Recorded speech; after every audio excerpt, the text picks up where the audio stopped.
В Усть-Илимском районе сегодня открыли памятник Герою России Владимиру Носову.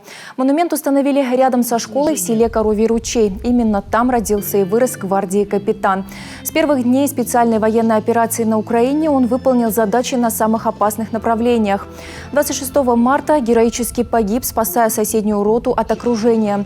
25 мая этого года Владимиру Носову было присвоено звание Героя России.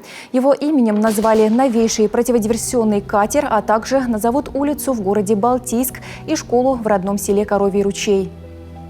Сегодня мы присутствуем на очень трогательном и значимом событии.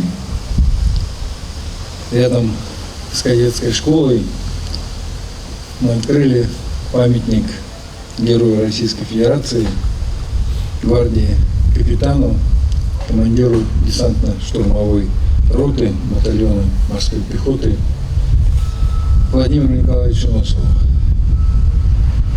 Владимир Николаевич геройски погиб в ходе специальной военной операции на территории Украины при исполнении воинского долга. За героизм и мужество ему присвоено высшее звание Герой Российской Федерации. О том, как простой парень из села Коровий ручей стал Героем России, юным кадетам рассказал сегодня глава республики. Владимир Уйба провел урок мужества в школе, где когда-то учился Владимир Носов. Теперь его имя навсегда вписано в историю, а стойкость и бесстрашие будут служить примером для подрастающего поколения.